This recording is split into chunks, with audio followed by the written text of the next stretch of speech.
Bonjour et bienvenue pour ce nouveau tutoriel sur Cinema 4D. Aujourd'hui un tutoriel qui sera pas très long je pense. Je sais pas si ce sera un mini tuto ou un tutoriel, mais assez sympa en fait. C'est les métaballs, on va parler des métaballs. Il n'y a pas très longtemps, dans le tutoriel sur les lanternes flottantes, sur le rétroéclairage, à la fin du tutoriel, j'ai montré en fait une forme un peu abstraite avec des métaballs et j'ai montré l'exemple du rétroéclairage avec cette forme abstraite. Et on m'a envoyé un message en me demandant de faire un tutoriel sur le métaball parce que ça avait l'air sympa. Et en effet, c'est assez sympa. Comme je pense pas en avoir vraiment beaucoup parlé jusqu'ici, on l'a peut-être juste que survolé, je crois. Donc je vais en parler un peu plus, surtout qu'il y a des petites choses que, si vous n'avez pas lu la documentation de Cinema 4D, vous êtes probablement pas au courant, ou il y a peu de chance. Les métaballs, alors d'abord c'est quoi? C'est cet élément-là, ici, métaball. Le concept des métaballs, ce sont des sphères qui vont fusionner entre elles. C'est-à-dire qu'il y a des sphères qui, plus elles sont proches, plus elles vont s'agglomérer, se fusionner, pour créer des formes plus ou moins organiques. Donc comment ça fonctionne? On ajoute un élément métaball et il faut ajouter en fait quelque chose à mettre dedans, parce que l'élément métaball, il faut lui donner quelque chose en enfant, généralement des sphères, pour que justement elle fusionne. Donc on va ajouter des sphères, je vais en ajouter une, on va en faire plusieurs, on va en mettre 3, 2 et 3, voilà j'ai 3 sphères copiées, on va les mettre comme ça, comme ça. Ici ça fait rien, parce qu'il faut que je les mette enfant de l'élément métaball. Donc je les sélectionne, et je les mets enfant de l'élément métaball. Qu'est-ce qu'on peut voir? On peut voir qu'en fait, là, les sphères ont fusionné entre elles pour former une forme un peu organique, un peu un mélange en fait de ces trois sphères. Là où c'est intéressant, c'est que je peux bouger les sphères et la fusion se fait en temps réel. Vous voyez? Alors, quand je fais le rendu ici, c'est vraiment pas beau, c'est très anguleux, c'est pas lisse du tout. Ça, c'est parce qu'il y a des réglages à faire dans l'élément métaball. Donc ici, on a nos sphères, on peut les manipuler comme on veut, voilà. Je clique sur l'élément métaball, j'ai dans ici l'onglet objet 4 paramètres.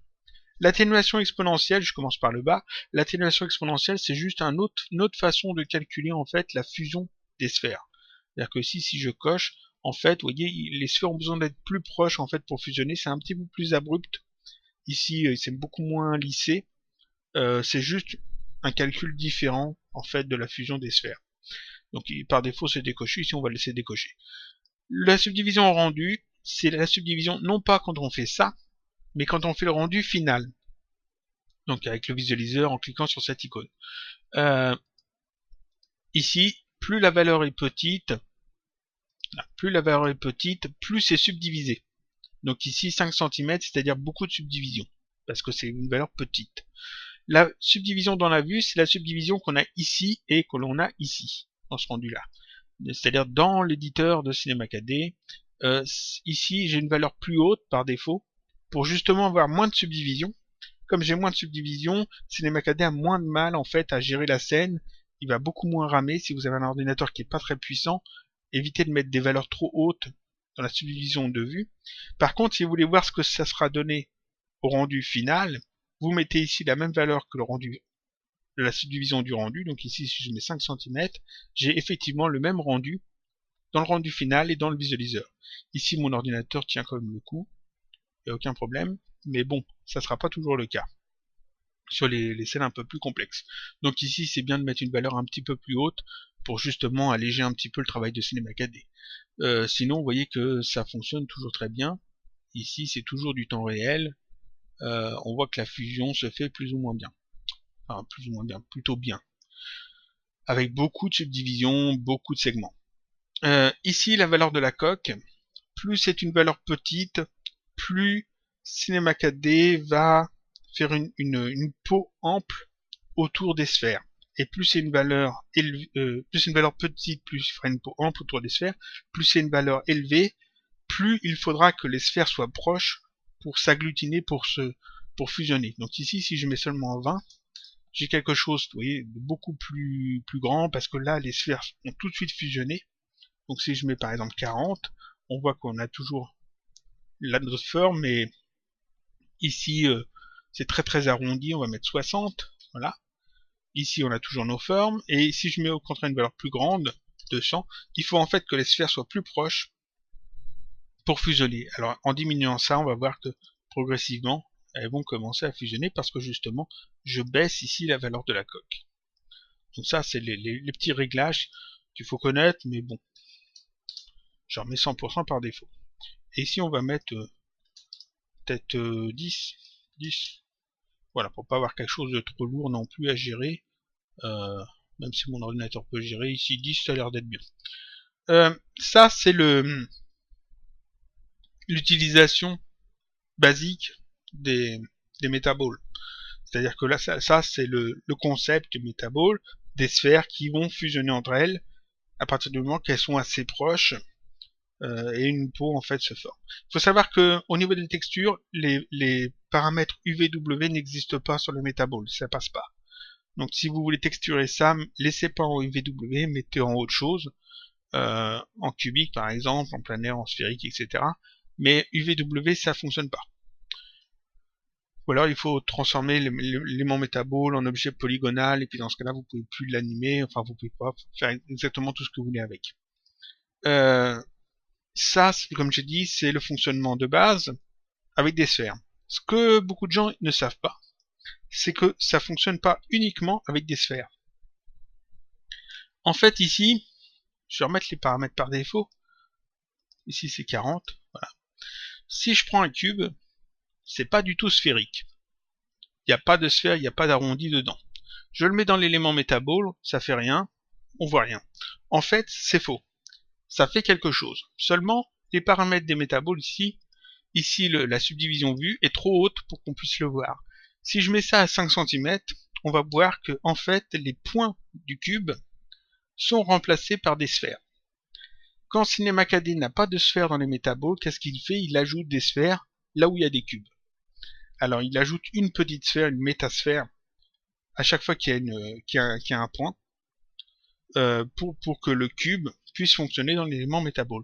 Si je mets deux cubes paramétriques, là c'est des objets paramétriques, alors, pas faire de bêtises, j'ai dit seulement deux cubes, voilà, on peut voir que ça fonctionne quand même. Ici vous voyez que les points servent en fait de métaball. Donc on peut utiliser en fait ici, pas uniquement des sphères, mais on peut utiliser tous les éléments paramétriques, par exemple un plan,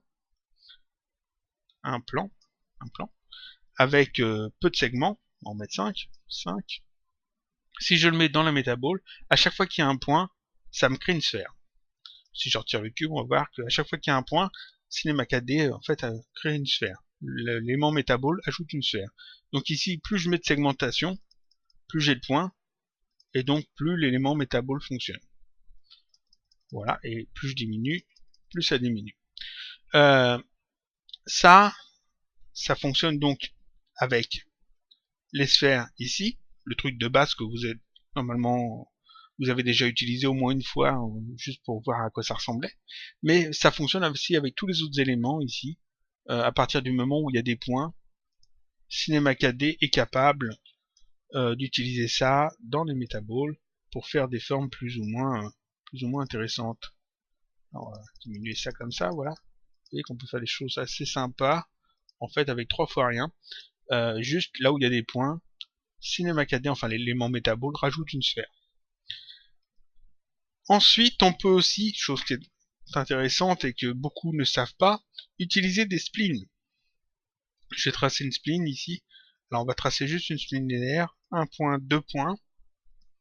Voilà, je me reviens dans cette vue là. Voilà, j'ai tracé une spline avec juste 2 points. Et là, vous vous dites, quand il va mettre la spline dans l'élément métaball, ça va créer une sphère là où il y a un point ici, et ça va créer une sphère là où il y a un point ici, vu qu'il y a 2 points sur ma spline. J'ai 2 points sur la spline, donc vous vous dites, il y a 2 points, CinemaKD va utiliser les 2 points et faire une sphère. En fait, non. Quand c'est une spline, CinemaKD fait des sphères tout au long de la spline. Donc si je l'ajoute dans l'élément métaball, ça me fait en fait toute une série de sphères qui s'agglutinent. Et donc en fait, j'ai pas juste une sphère ici, mais j'ai toute une forme de sphères agglutinées. Comment on peut voir que ce sont effectivement des sphères? Eh bien simplement ici, en changeant la valeur de la coque. Par exemple, si je mets 200, non, plus 400, encore plus, on va augmenter ça, voilà.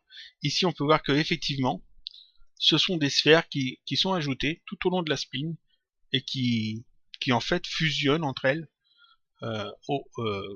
vu que c'est l'élément métabole. Ici, j'en mets à 100%. Ici, j'ai utilisé une spline linéaire. On peut utiliser d'autres types de splines. Par exemple, on peut utiliser une forme libre. Voilà. Comme ça. Je mets ça dans la métabole. Ça fonctionne. Je peux jouer ici avec la valeur de la coque. Voilà. Pour avoir la dimension que je veux. Ça fonctionne très très bien. On revient en arrière. Tac. Je retire ça. On peut utiliser ici des splines paramétriques. Par exemple, une spirale. On peut mettre une spirale dans les métaboles. Et ça fonctionne. Alors, ici, pareil. On va augmenter ça, voilà, de manière à retrouver un petit peu la forme de la spirale, un truc comme ça, c'est parfait, vous voyez que ça fonctionne plutôt bien. On peut ajouter à ça d'autres éléments, parce qu'en fait on n'est pas obligé d'utiliser toujours la même, on peut faire des mélanges. Ici j'ai utilisé une spirale, maintenant j'utilise voilà une spline cubique que j'ajoute dans le métabole. Alors forcément ici je leur demande peut-être un peu trop, voilà. Hein, c'est parfait. Ici on va augmenter ça aussi. 200, on va augmenter encore un peu, histoire de retrouver un petit peu une forme qui est visible. Voilà. On peut retoucher les points, forcément. Je dois avoir un point quelque part par là. On va essayer de le retrouver. Quelque part, ah, j'ai un point ici. On va le mettre comme ça. Le point qui est par là, on va le rapprocher comme ça. Ce point-là, on va le rapprocher aussi. Voilà. Je remets ça, voilà. Là, on a une forme assez intéressante. Enfin, très, très spéciale, mais on a des formes qui sortent un peu de l'ordinaire. On peut mélanger également avec des sphères. Voilà, ça fonctionne toujours aussi bien, vous voyez, que ça fusionne bien comme il faut.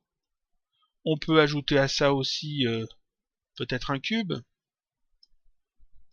Un cube, voilà. Je l'ajoute et on voit que ça fonctionne aussi, ça fusionne aussi quand ça arrive en contact. Et là vous vous dites, oui mais le problème c'est que ici le cube, les sphères qui sont sur le cube sont toutes petites. J'ai pas vraiment de contrôle dessus, c'est-à-dire que ici je peux essayer d'agrandir la sphère, le cube. En fait les sphères restent à la même dimension. Alors comment faire pour gérer ça? Je vais effacer tout ça. On va reprendre un métabole tout neuf. En fait il y a un moyen. Je prends par exemple un cube, je le mets dans la métabole. Voilà, je vais mettre ici 5 cm. J'ai les sphères et ici comment faire pour modifier en fait la taille de ces sphères qui sont ajoutées par défaut par l'élément métabole. Ici elles n'ont pas une taille qu'on peut gérer facilement, il n'y a pas de réglage etc. En fait s'il y a un tag, il y a un tag tout bête, je veux gérer la taille des sphères qui sont sur les points du cube, donc sur le cube, je fais un clic droit, propriété CinemaKD, ici j'ai un tag métabole.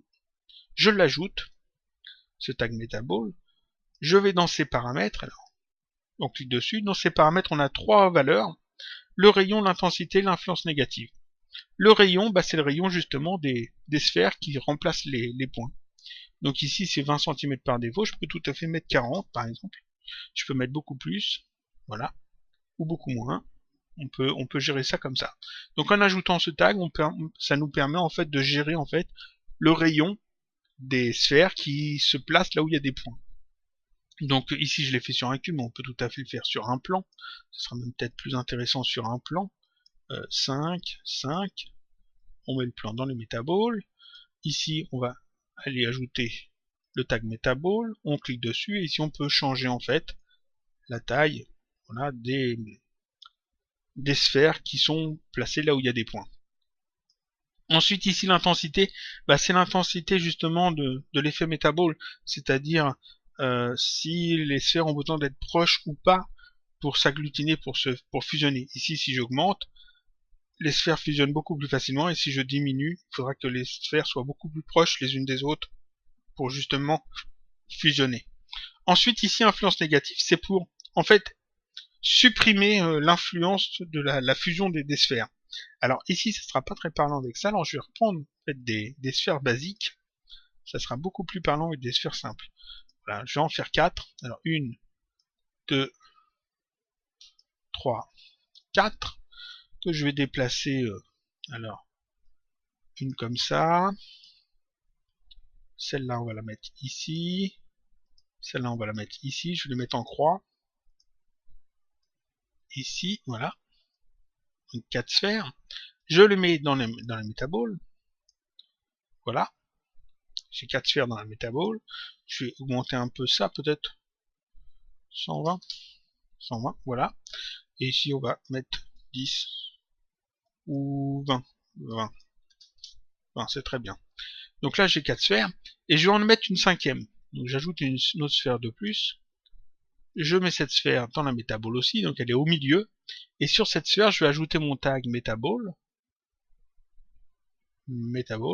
Et je vais cocher ici dans ce tag influence négative. Qu'est-ce qu'on voit? On voit que en fait cette sphère, cette cinquième sphère que j'ai ajoutée au centre, annule en fait la fusion là où elle se trouve. C'est-à-dire qu'ici je peux la déplacer, vous voyez que ça a tendance à annuler justement la fusion des sphères. Donc on peut obtenir en fait des effets plutôt sympas, des animations intéressantes avec ce genre de choses. Vous voyez? Donc ce tag là on peut le placer un petit peu sur ce qu'on veut. On a vu donc qu'on pouvait utiliser les métaballs avec des sphères. On peut l'utiliser avec tous ces objets paramétriques en sachant que ce n'est pas l'objet paramétrique qui est utilisé, ce sont les points de là où se trouve l'objet paramétrique, les points qui sont créés par l'objet paramétrique. Si c'est un objet polygonal, ce sont les points de l'objet polygonal. On peut aussi utiliser des splines, en sachant que là ce n'est pas les points, c'est vraiment la spline. C'est comme si que CinemaCAD ajoutait des points tout au long de la spline. En fait, il ajoute des petites sphères tout au long de la spline. Alors là encore, l'élément ici, propriété métaball, peut être utilisé avec les splines. Hein. Si je fais une spline linéaire comme ça, je vais faire ça bien. Voilà. Donc une spline linéaire, 1 point, 2 points. J'y arrive.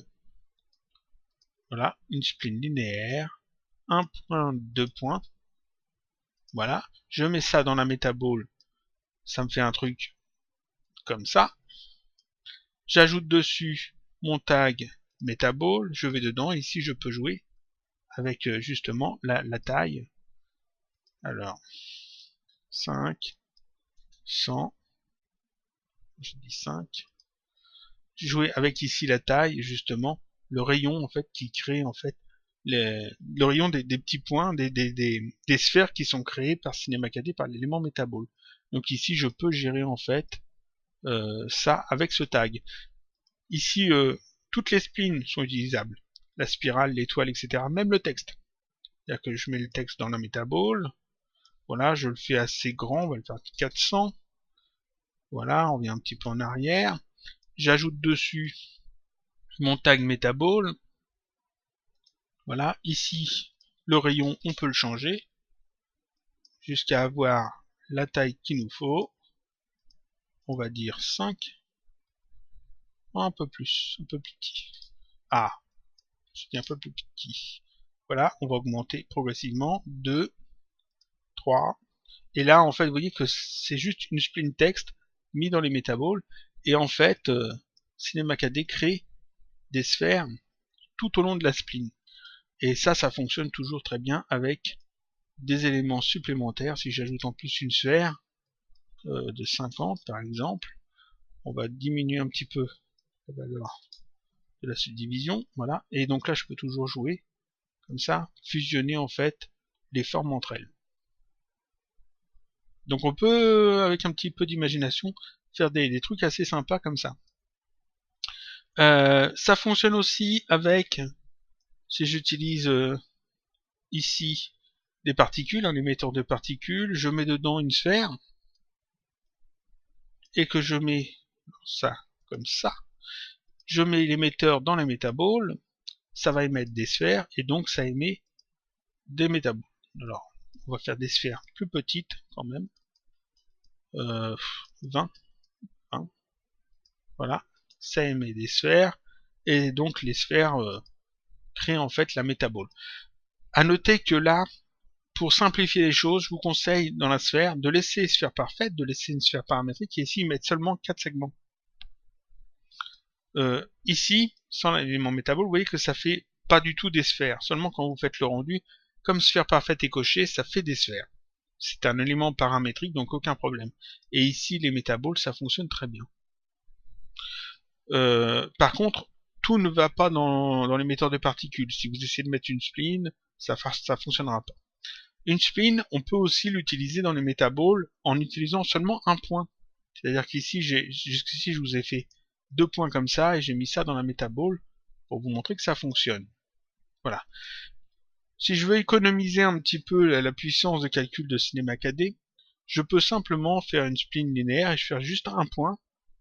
Voilà, seulement un point. Je fais pas 2 points, donc c'est pas vraiment une spline, c'est juste un point de spline. Ce point de spline, hein, je peux le mettre ici au centre de ma vue à peu près. Voilà, on va le positionner là, à peu près au centre de ma vue. Et vu que c'est un point, quand je le mets dans l'élément métabole, j'ai effectivement ici une sphère métabole qui est ajoutée. Donc on peut utiliser ça plusieurs fois. Comme ça, je peux en faire 2. Je peux, voilà, jouer avec. Je peux ajouter le tag métabole pour gérer en fait le rayon de ce point. Par exemple 40.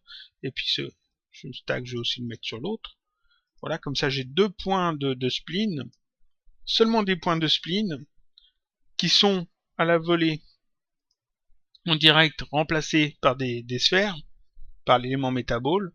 Et le tag métabole me permet de définir en fait le rayon des sphères. Donc là, ça fonctionne très très bien. Donc qu'est-ce qu'on a vu? On a vu qu'on pouvait utiliser des sphères, on a vu qu'on pouvait utiliser tous les objets paramétriques, on a vu qu'on pouvait utiliser des objets polygonaux, qu'on peut aussi utiliser des splines, ainsi que toutes les splines paramétriques, spirale, étoile, texte, les profils, les fleurs, etc. On peut les additionner, etc. Petite chose intéressante avec les splines, il y a un petit truc qu'il faut connaître. Par exemple, je prends un cercle, je le mets dans le métabole, j'obtiens donc deux notes en métabole. Si j'en fais un deuxième, je vais dupliquer ce cercle. Donc j'ai 2 cercles enfants des métaboles. Les 2 cercles s'ajoutent, vu que c'est le concept des métaboles. Voilà, je vais même en ajouter un de plus. Voilà. Essayer de le déplacer sur le bon axe. Voilà, donc ici, vous voyez, j'ai 3 cercles tout bêtes dans des métaboles et ça fonctionne. Maintenant, si je mets un des cercles enfant d'un autre cercle, en fait, le comportement va être différent. J'en retirerai un des cercles, j'en ai un trou. Si je mets ce cercle-là, que je vais faire un petit peu plus petit, on va le faire de 100 à peu près. Si je le mets enfant du cercle qui est le plus grand, le cercle qui sera enfant, donc comme ça, comme ça, ce cercle qui est enfant ne va plus s'ajouter en fait au premier cercle, mais il va servir en fait à manipuler en fait la valeur de la coque, en gros, la façon dont les sphères qui sont créées le long du grand cercle ici vont se fusionner. Alors, je vais essayer de montrer ça clairement. Voilà, on va tout mettre au centre. Je fais ça. Le petit cercle, on va le faire plus petit. Petit au plus grand, voilà. 115. Voilà. Ici, si je déplace le cercle qui est enfant du grand cercle, donc le petit cercle, on peut voir qu'en fait, on influence la valeur de la coque, c'est-à-dire la fusion des sphères qui sont le long du grand cercle. Alors c'est un petit peu abstrait comme explication, je sais pas trop comment bien expliquer ça. Peut-être en faisant comme ça.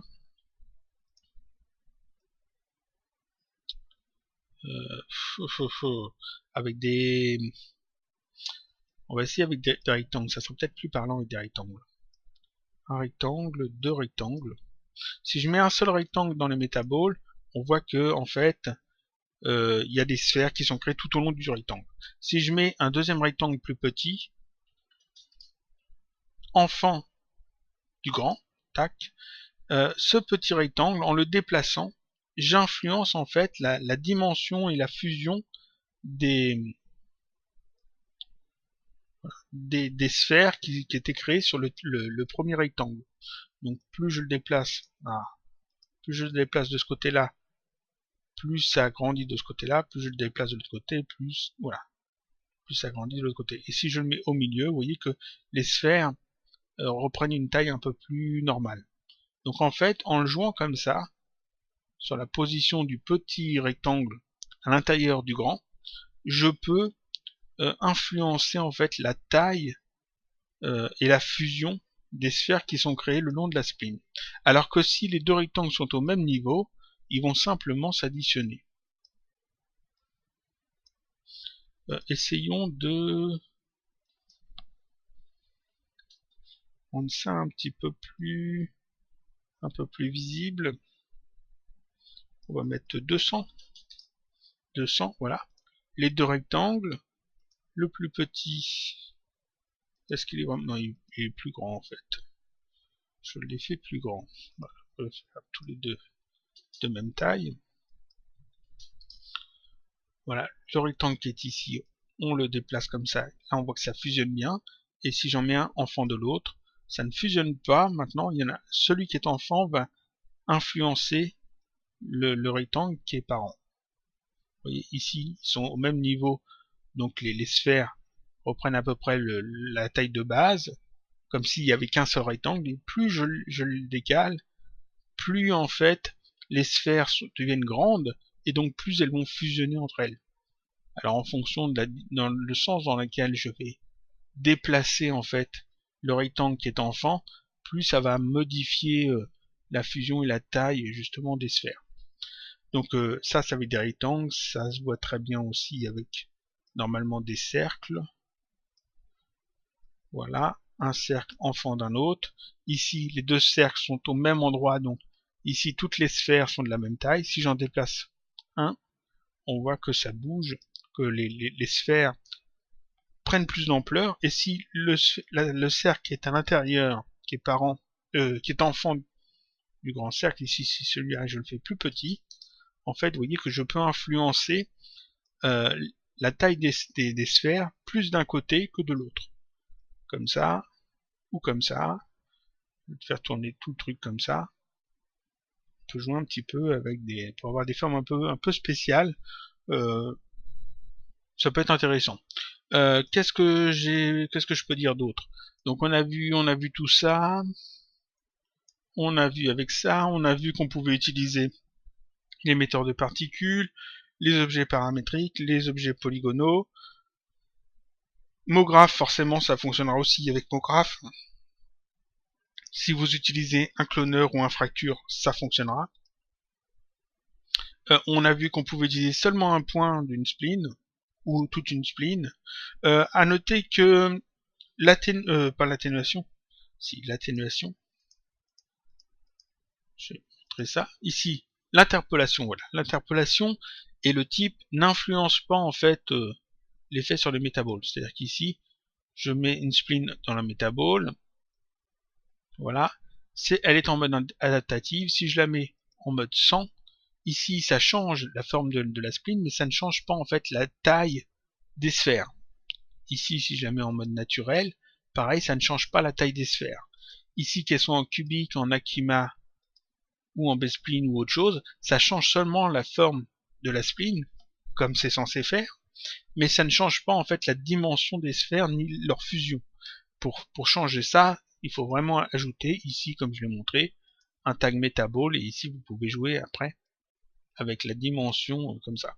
À noter que vous pouvez utiliser les tags metaball sur plusieurs éléments et avoir des splines différentes. Par exemple, je peux tout à fait dupliquer cette spline là. Voilà, je vais la déplacer comme ça. Et puis avoir un des deux tags où justement ça sera plus grand. que l'autre. Alors, des fois il faut un petit peu forcer le rafraîchissement. Voilà. Comme ça, si j'y arrive. 29, 10. Ah. Là, on va jouer un petit peu avec ça. Des fois, il faut forcer un petit peu le rafraîchissement quand l'ordinateur a un petit peu sur les genoux. Je vais jouer ici 5, on va remettre 100, on va remettre les valeurs. Voilà, ici on va jouer. Avec ça, vous voyez que voilà, ça y est.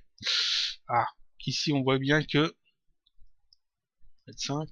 Ici on voit bien qu'on n'a pas les mêmes réglages des tags Metaball. Une des spines a des sphères beaucoup plus grosses et une des spines a des sphères beaucoup plus petites. Simplement parce que ici j'ai mis 29 et ici j'ai mis seulement 5. Et puis ici j'ai 566, ici j'ai 100. Donc c'est pas les mêmes réglages et ça fonctionne. Ensuite, on a vu qu'on pouvait mélanger tout, hein. Tout fonctionnait et tout se mélangeait très bien. Ça, en plus on peut rajouter une sphère. Alors pour pas mettre l'ordinateur à genoux, ici, je remets 20.